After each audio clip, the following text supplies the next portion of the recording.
Hello friends, आप सभी का स्वागत है ईआरए फिजिक्स क्लासेस में। जितने भी ऑनलाइन आप जुड़े हैं सबका स्वागत है एक बार फिर से। तो आज हम लोग बात करेंगे कूलम्ब्स फोर्स। कूलम्ब्स फोर्स के बारे में ऑलरेडी हम लोग इलेक्ट्रोस्टैटिक्स में पढ़ चुके हैं। ये इलेक्ट्रोमैग्नेटिज्म में कूलम्ब फोर्स पढ़ेंगे। जिस तरह से हम लोग कूलम्ब फोर्स पढ़े थे इलेक्ट्रोस्टैटिक्स में कूलम्ब फोर्स आप सब लोग पढ़े थे। हिंदी मीडियम वाले भी पढ़े थे और इंग्लिश मीडियम वाले भी पढ़े थे। इसलिए ये जो वीडियो है दोनों मीडियम के लिए सबसे खास बात है। खास है इसलिए आप दोनों लोग इसको जरूर देखिए, क्योंकि इसमें जो हम लोग बताने वाले हैं इसके पहले वाले मींस इलेक्ट्रोस्टैटिक यानी कूलम्ब्स लॉ इन इलेक्ट्रोस्टैटिक्स में जो पढ़े हैं सेम परिभाषा, सेम डिफिनीशन, सेम फॉर्मूला इसमें होगा। थोड़ा सा ओनली चेंजिंग होगा। वो क्या चेंजिंग होगा इसके बारे में हम लोग बात करते हैं। तो सबसे पहले what is Coulomb's law in electromagnetism, what is Coulomb's law in electromagnetism की बात करेंगे। इसके पहले हम लोग कूलम्ब्स लॉ इन इलेक्ट्रोस्टैटिक्स के बारे में पढ़ चुके हैं। तो ध्यान से समझिएगा, परिभाषा डिफिनीशन बताने से पहले फिगर को समझिएगा। ये सपोज दैट ये बार मैग्नेट है जिसको हम लोग क्षण चुंबक बोलते हैं। हिंदी मीडियम वाले भी आप लोग समझिए। ये साउथ पोल और ये नॉर्थ पोल है। ये बार मैग्नेट है, एक साउथ पोल और दूसरा नॉर्थ पोल है। साउथ पोल का जो स्ट्रेंथ है वो QM1 है और नॉर्थ पोल का जो स्ट्रेंथ है वो QM2 है।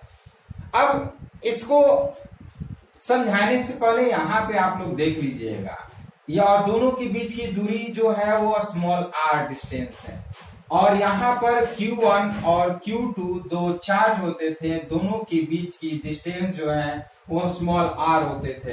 दोनों के कंपैरिजन कर रहे हैं, ध्यान से समझिएगा। ये Q1 Q2 दो चार्ज होते थे और दोनों का जो डिस्टेंस होता था स्मॉल r होता था। तो उस कंडीशन में हम लोग डिफिनीशन पढ़े थे कूलम्ब्स लॉ का। According to Coulomb's law, force of attraction or repulsion between two static charges is directly proportional to product of their magnitude of charges. That is, F is directly proportional to Q1, Q2 and inversely proportional to square of the distance between two charges. Means F is inversely proportional to 1 by R square. And both means इसको equation 1 करते हैं, इसको equation 2 करते हैं। Both equation 1 and 2 combine, then we can get F is directly proportional to Q1 Q2 by R square, और लिख सकते हैं F is equal to K Q1 Q2 by R square, where K is the constant of proportionality, that is called electrostatic constant, electrostatic force constant. And we know that where K is equal to 1 by 4 pi epsilon naught. So हम लिख सकते हैं F is equal to 1 by 4 pi epsilon naught into Q1 Q2 by R square. This is the Coulomb's force in electrostatic. This is the Coulomb's force in electrostatics. But we discuss about the coulomb force in electromagnetism. ये इसलिए हम आपको बताए हैं क्योंकि थोड़ा सा आपके दिमाग में रिमेम्बर हो जाए। ये आप पढ़ लिए हैं और हम दोबारा इसको इसलिए बताए हैं ताकि आपको दोबारा ये याद रहे कूलम्ब फोर्स क्या है, कूलम्ब्स के नियम क्या होते हैं।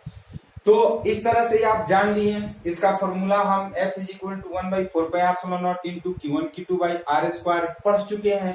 अब इसी फॉर्मूला पे, इसी बेसिस पर हम लोग पढ़ेंगे Coulomb's law in magnetic force. Coulomb's law in magnetic force, इसको बोल देते हैं Coulomb's law in electric force, क्योंकि यहाँ पे दो स्टैटिक चार्ज होते थे, दोनों के बीच का डिस्टेंस स्मॉल r होता था। तो electric force, Coulomb's law of electric force F is equal to 1 by 4 pi epsilon naught Q1 Q2 by R square हम लोग पढ़ चुके हैं। अब हम लोग बात करेंगे Coulomb's law in magnetic force. Magnetic force में क्या होता है कि इसी तरह से एक बार मैग्नेट होता है जिसको क्षण चुंबक बोलते हैं, एक साउथ पोल होता है और एक नॉर्थ पोल होता है, जिसका जो स्ट्रेंथ होता है QM1 और QM2, और दोनों के बीच का डिस्टेंस जो होता है स्मॉल r होता है। अब जिस तरह से इसका डिफिनीशन हमने बोला है कूलॉम्स लॉ इन इलेक्ट्रोस्टैटिक्स का, हिंदी में भी एक बार बोल रहे हैं, ध्यान से समझिए। हिंदी मीडियम वाले कुछ बच्चे जुड़े हुए हैं, आप लोग भी समझ लीजिए। हिंदी मीडियम में इसको अगर डिफिनीशन बोले थे कि कूलॉम्स लॉ, कूलॉम के नियम के अनुसार किन्हीं दो स्थिर आवेशों के बीच लगने वाले आकर्षण और प्रतिकर्षण बल उन दोनों आवेशों के मात्रा के गुणनफल के अनुक्रमानुपाती तथा उनके बीच की दूरी के वर्ग के व्युत्क्रमानुपाती होता है तथा दोनों आवेश एक दूसरे के अनुदिश कार्य करते हैं। इसको हम कूलम का नियम कह देते हैं। तो हिंदी मीडियम वाले भी समझ गए होंगे कूलम का नियम के अनुसार ये पढ़ लिए। जिस तरह से हम लोग कूलम के नियम के अनुसार पढ़े हैं उसी तरह से हम लोग ये Coulomb's law in magnetic force की बात करेंगे। Coulomb's law in magnetic force, तो अब इसका डिफिनीशन की बात कर रहे हैं। इसका डिफिनीशन से पहले इसको हम मिटा रहे हैं, ध्यान से समझिएगा। अब हम इसका डिफिनीशन कैसे कहेंगे, देखिए ये कोई बार मैग्नेट है, बार मैग्नेट पे स्ट्रेंथ अलग अलग है, QM1 है और QM2। ये जरूरी नहीं है कि ये साउथ और नॉर्थ पोल हो सकते हैं, ये नॉर्थ नॉर्थ भी हो सकते हैं, साउथ साउथ भी हो सकते हैं। Means according to their nature of the magnet attraction और रिपल्सन यहां पर भी होगा। जिस तरह से हमें चार्ज में जो हमारा अट्रैक्शन और रिपल्सन की बात हो रही थी, अगर सेम चार्ज होते थे तो वहां पे रिपल्सन होते थे, डिफरेंट चार्जेस होते थे तो वहां पे अट्रैक्शन होते थे। तो ठीक यहां पर भी अगर ये सेम पोल होंगे, नॉर्थ नॉर्थ पोल होंगे और साउथ साउथ पोल होंगे, तो दोनों में रिपल्सन होंगे और साउथ नॉर्थ होंगे तो अट्रैक्शन होंगे। तो इसको डिफिनीशन हम क्या कहेंगे, ध्यान से समझिए। The force between two magnetic poles, the force between two magnetic poles of strength QM1 and QM2 laying at a distance small r is directly proportional to product of pole strength and inversely proportional to a square of distance between their centers. That is हम कर सकते हैं, ध्यान से समझिएगा। F is directly proportional to QM1 QM2। देखिए वहां पर Q1 Q2 था, यहां पर QM1 और QM2 है। तो यहाँ पे strength of the south pole is QM1 and strength of the north pole is QM2। So according to definition of Coulomb's law, force is directly proportional to product of their strength of the pole and inversely proportional to a square of the distance between their center। ये दोनों centre के बीच के जो distance है इसके square होते हैं। इसको इक्वेशन 1 कर लेते हैं और इसको इक्वेशन 2 कर लेते हैं। और यहाँ पे फिर एक बार रिपीट करना चाह रहे हैं कि ये जो डायरेक्टली प्रोपोर्शनल होते हैं, मीन जो फोर्स होते हैं, Coulomb's force in magnetic force की बात कर रहे हैं, ये जो फोर्स होते हैं ये डिपेंड करता है nature of the strength of the pole. ये स्ट्रेंथ ऑफ द पोल पर डिपेंड करता है। साउथ साउथ होंगे तो हमारा रिपल्सिव फोर्स होगा, नॉर्थ साउथ होंगे तो हमारा अट्रैक्टिव फोर्स होगा, नॉर्थ नॉर्थ होंगे तो रिपल्सिव फोर्स होगा। याद रखिए, कभी कभी पूछता है question, what is the nature of this force. Question दिया रहेगा, अभी हम लोग न्यूमेरिकल इस पर भी करेंगे। कहेगा what is the nature of the force, तो अकॉर्डिंग टू देखेंगे कि जो स्ट्रेंथ है वो सेम है, डिफरेंट है, साउथ नॉर्थ है, नॉर्थ साउथ है कि साउथ साउथ या नॉर्थ नॉर्थ। इस तरह से हम लोग देखते हैं, उसके बाद हम बता देते हैं। तो ये आप समझ गए। अब from equation 1 and 2 combining equation 1 and 2, combining equation 1 and 2, we can write F is directly proportional to QM1 QM2 by R square, और हम लिख सकते हैं F इज इक्वल टू के QM1 QM2 by R square. यहां पर लिख सकते हैं where K is a constant of proportionality, where K is constant of proportionality and its value is k is equal to mu naught by 4 pi। याद रखिएगा k का value क्या होता है, म्यू नॉट बाई 4 पाई, और इसका जो यूनिट होता है वेबर पर एम्पियर पर मीटर, वेबर पर एम्पियर पर मीटर होता है। याद रखिएगा, इसको आप लोग स्क्रीनशॉट भी ले सकते हैं, आप लोग बना सकते हैं। याद रखिएगा, स्क्रीनशॉट लेने के लिए मात्र हम आपको 1 या 2 सेकंड दे सकते हैं, इससे ज्यादा टाइम नहीं दे सकते हैं। इसलिए आप जब भी कहते हैं 3 उंगली को लेकर के इस तरह से कर लीजिए, स्क्रीनशॉट तुरंत हो जाएगा, 1 सेकंड में आपका स्क्रीनशॉट हो जाएगा। तो इस तरह से हमारा के का वैल्यू जो हो गया mu naught by 4 pi weber पर एम्पियर पर मीटर हो गया। अब के का वैल्यू इसमें पुट करते हैं, ध्यान से समझिएगा। तो के का वैल्यू पुट कर लेते हैं, तो बताइए फोर्स का जो वैल्यू होगा वो क्या हो जाएगा, बताइए कमेंट बॉक्स में। चलिए, कुछ लोग शांत हैं, क्यों शांत है आप लोग भी बोलिए, कमेंट करिएगा तभी तो कुछ आएगा। कि देखिए, जब सीखना है तो बोलना पड़ेगा, कुछ कमेंट करना पड़ेगा, नहीं सीखना है तो मीन्स कमेंट नहीं करिएगा तो कभी सीख नहीं पाइएगा। गलत हो या सही कमेंट जरूर करिए, सुधारने के लिए तो हम हैं ही, क्योंकि यदि आप गलत नहीं करिएगा तो सुधरिएगा कैसे। इसलिए अगर सपोज दैट अगर नहीं आता है तो आप कुछ भी लिखिए, हम उसको रिप्लाई करते हैं। तो देखिए यहाँ पर हम F is equal to mu naught by 4 pi into QM1 QM2 by R square. This is the Coulomb's law of magnetic force, this is the Coulomb's law of magnetic force. ये आपका Coulomb's law हो गया। और आप जानिए कि इसका value जो होता है, इसका वैल्यू बताने से पहले आप जानते होंगे 1/4 पाई एप्सिलॉन नॉट का मान कितना होता है। जिस तरह से हम लोग कूलॉम्स लॉ इन इलेक्ट्रोस्टैटिक्स पढ़े थे, वहां पर के का वैल्यू जो होता था 1/4 पाई एप्सिलॉन नॉट आता था। यहाँ पर के का वैल्यू जो है वो म्यू नॉट बाई 4 पाई आ रहा है, तो यहाँ पर अलग होगा इसका वैल्यू, इसका वैल्यू जो होगा वो अलग होगा। तो बताइए इसका वैल्यू कितना होगा, बताइए कमेंट बॉक्स में जल्दी।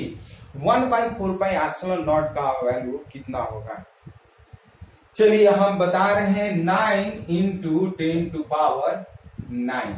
याद रखिएगा 9 इंटू 10 टू पावर 9, ये हो जाएगा न्यूटन मीटर स्क्वायर पर कूलम स्क्वायर। इसका वैल्यू जो होता है क्या हो जाएगा, 9 into 10 to power 9 newton metre square पर कूलम स्क्वायर, इसका वैल्यू होता है। तो जिस तरह से 1/4 पाई एप्सिलॉन नॉट का value 9 into 10 to power 9 newton metre square पर कूलम स्क्वायर होता है, ठीक उसी तरह से इसका वैल्यू भी हम लोग लिख लेंगे।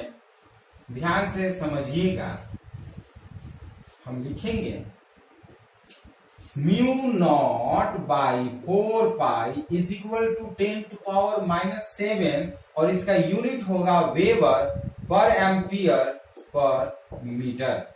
म्यू नॉट बाई 4 पाई का वैल्यू हमेशा याद रखिएगा, ये वैल्यू याद रहेगा तभी आप न्यूमेरिकल सॉल्व कर सकते हैं। ये वैल्यू याद नहीं रहेगा तो न्यूमेरिकल सॉल्व नहीं कर सकते हैं। इसलिए याद रखिएगा mu naught by 4 pi is equal to 10 to power -7 weber पर एम्पियर पर मीटर। अब सवाल है कि what is the unit of QM1। यहाँ पे QM1 चार्ज नहीं है, वहां पर Q1 Q2 जो था जहां पर हम लोग electrostatics, Coulomb's law in electrostatics की बात कर रहे थे, वहां पर चार्ज होते थे। तो आप जानते हैं चार्ज का एसआई यूनिट क्या होता है? कमेंट बॉक्स में बताइए चार्ज का एसआई यूनिट क्या होता है। What is the SI unit of charge? चलिए कुछ लोग बोल रहे हैं, चलिए ठीक। तो SI unit of charge is coulomb. What is the SI unit of charge? SI unit of charge is coulomb, but here is strength of the magnetic field QM.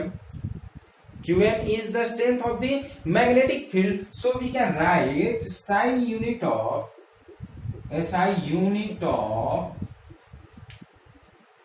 strength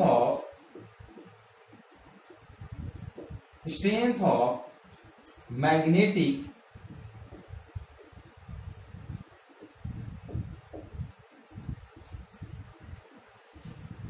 pole is ampere metre. ध्यान से समझिएगा क्या होता है ampere metre. SI unit of strength of magnet of poles is ampere metre. हमेशा याद रखिएगा, ये यूनिट याद रहेगा तो आप फटाफट न्यूमेरिकल सॉल्व कर सकते हैं, इसलिए इस यूनिट को हमेशा याद रखिए। तो इस तरह से ये हमारा Coulomb's law of magnetic force हो गया। अब हम लोग क्या करेंगे, इसपे कुछ न्यूमेरिकल सॉल्व करेंगे। आप लोग भी उस न्यूमेरिकल को सॉल्व करिएगा और बनाने की कोशिश करिएगा। और हिंदी मीडियम वाले भी इसमें कुछ ज्यादा इंग्लिश है नहीं। हिंदी मीडियम वाले अक्सर घबरा जाते हैं, सर हमको हिंदी में, तो आपको बताना चाहेंगे कि इसमें टोटल मैथमेटिकल चीज है। आप इसको खुद से 2 लाइन इंग्लिश में लिख सकते हैं। कोशिश करिए इसको अपने से बनाने के लिए।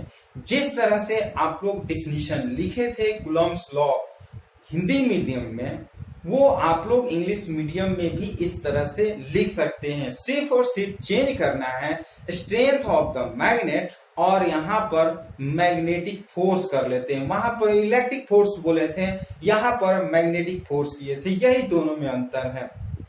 यहाँ पर F is equal to mu by 4 pi into QM1 QM2 by small r square है। वहां पर F is equal to 1 by 4 pi epsilon naught Q1 Q2 by r square होता था। तो थोड़ा सा डिफरेंट है, लेकिन जो बेस है, जो थ्योरी है, वो दोनों हम कह सकते हैं सेम है। एक ही रास्ता है दोनों पहुंचने के लिए, इसलिए थोड़ा सा कोशिश करिए। क्योंकि कल हम आप लोग को आज आप लोग को एक स्टोरी बताए थे। उस स्टोरी को जो 6 से 7 वीडियो में देखे हैं, उसमें एक स्टोरी हम बहुत बढ़िया बताए हैं।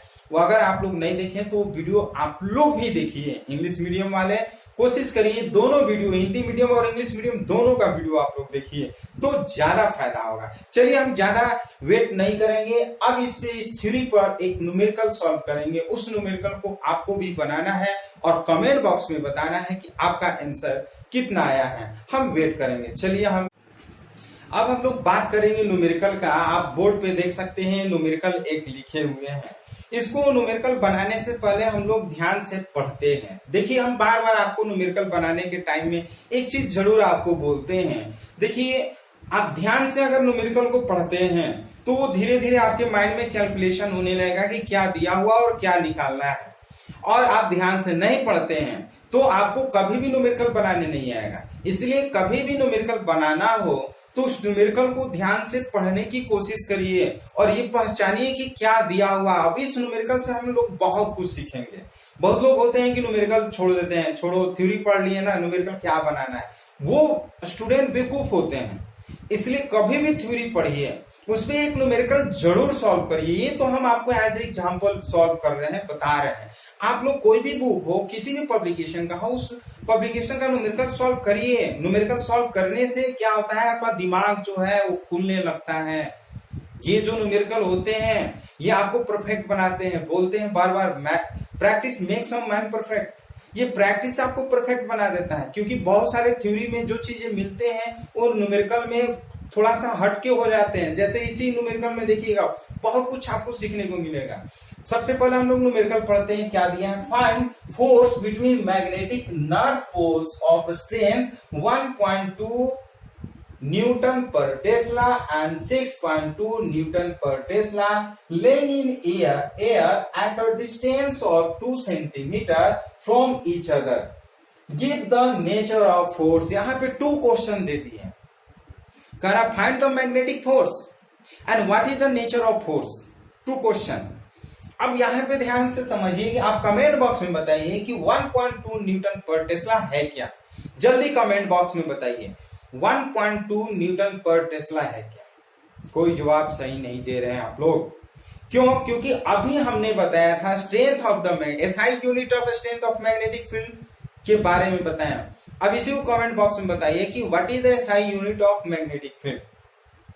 अभी हमने बताया SI unit of magnetic field is ampere metre.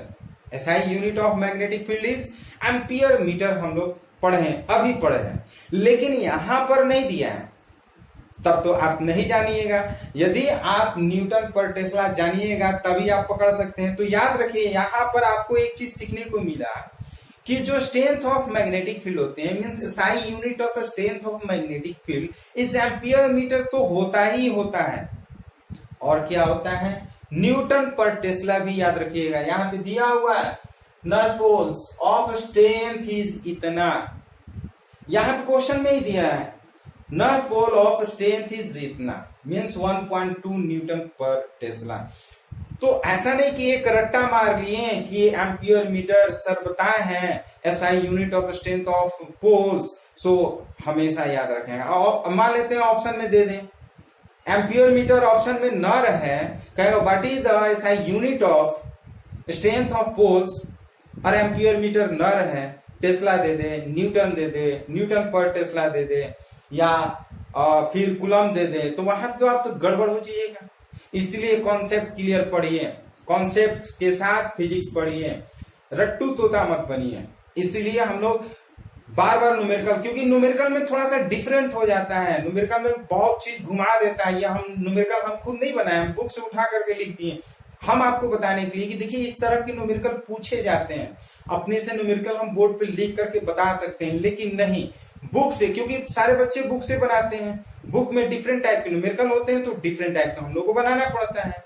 आपको भी क्लियर हो जाता है कि नहीं इस तरह का बुक में दिया है तो सर इस तरह से बनाया है, हम लोग भी बनाएंगे. तो हम इस न्यूमेरिकल की बात कर रहे हैं, ध्यान से समझिएगा.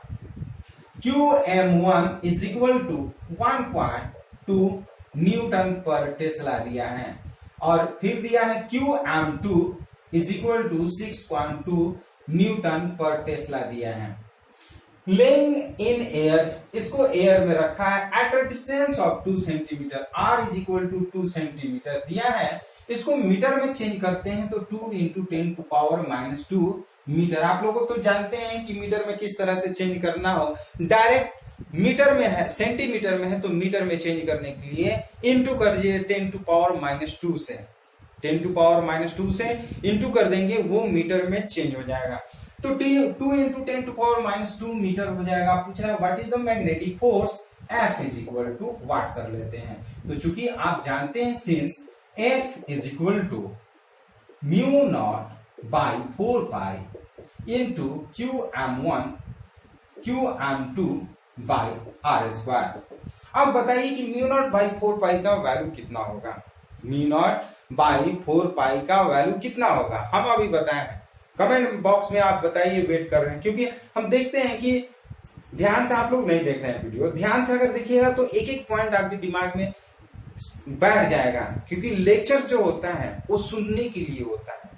लेक्चर अगर ध्यान से अगर आप सुनते हैं तो आपके दिमाग में बैठ जाएगा. तो हमने बताया है कि μ0/4π 10⁻⁷ इंटू QM1 के जगह पर 1.2 इंटू QM2 के जगह पर 6.2 और बाई 2 इंटू 10⁻² का होल स्क्वायर कर लेते हैं. तो F इज इक्वल टू, इसको कैलकुलेशन करेंगे. देखिए कैलकुलेशन करना बहुत आसान है. 12 का टेबल आता है, 12 2 जा 24 का 4 कर लेते हैं. 12 2 जा 24 का, यहाँ पे पॉइंट दिया है, पॉइंट अभी भूल जाइए कि पॉइंट दिया है, बस डायरेक्ट मल्टीप्लाई करिए. आप 62 का टेबल याद नहीं किए, बट 12 का तो टेबल याद ही होगा। 12 2 जा 24 का 4, रिमाइंडर कितना हो गया, तो आपका 2 हो गया।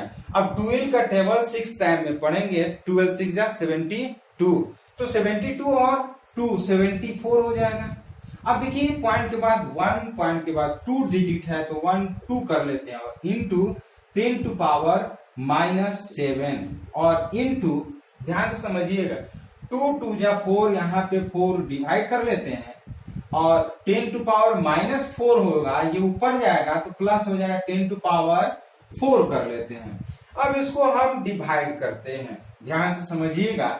डिवाइड करेंगे तो f इज इक्वल टू क्या लिखेंगे, 4 1 जा 4, ये 3 बार में ये जाएगा, तो ये हमारा हो जाएगा 8, और ये हो जाएगा 2, और ये हो जाएगा 3, ये हो जाएगा 6, और ये पॉइंट कर लेते हैं, 2 डिजिट के बाद पॉइंट करते हैं, और 10 टू पावर -7 है, ये 4, तो आपका आंसर हो जाएगा 10 टू पावर -3, ये न्यूटन। इस तरह से ये आपका आंसर हो जाएगा।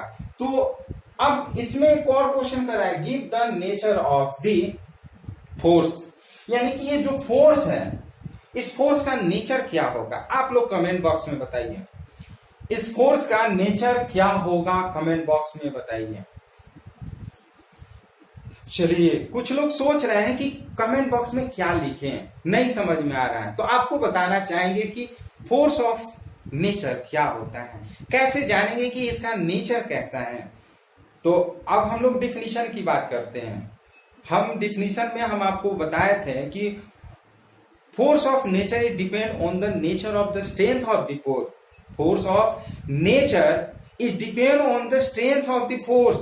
जो स्ट्रेंथ ऑफ द फोर्स है, कि मीन साउथ साउथ है, कि नॉर्थ नॉर्थ है, कि साउथ नॉर्थ है, उस पर डिपेंड करता है। क्वेश्चन में हम देखते हैं, यहाँ पे नॉर्थ पोल है, 2 नॉर्थ पोल है, दोनों का स्ट्रेंथ ये दिया 1.2 और 6.2 दिया हुआ है। तो ये नॉर्थ पोल है, जब नॉर्थ पोल के एक दूसरे के अट्रैक्ट करेगा कि रिपल्सन करेगा, ये आप बताइए। एक दूसरे को हमेशा रिपल्सिव करेगा, so this force is repulsive, the nature of the force is repulsive. तो यहाँ पे लिखिए, the nature of the force is repulsive, यहां पर लिख सकते हैं रिपल्सिव।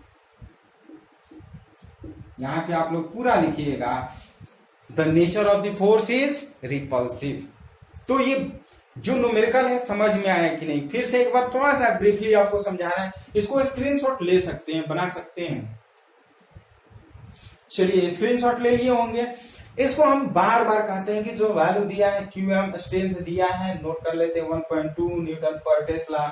QM2 दिया है 6.2 न्यूटन पर टेस्ला, इसको हम लोग नोट कर लिए हैं।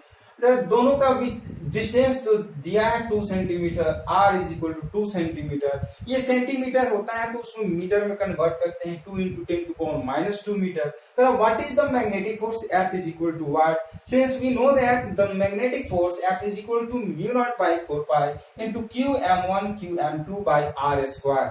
We put the value of μ0/4 is 10 to power -7 into QM1 is 1.2 and QM2 is 6.2 and by R का वैल्यू पुट करेंगे 2 into 10 to power -2 और का होल स्क्वायर। इसको कैलकुलेशन आप करिएगा तो आएगा 1.86 into 10 to power -3 न्यूटन।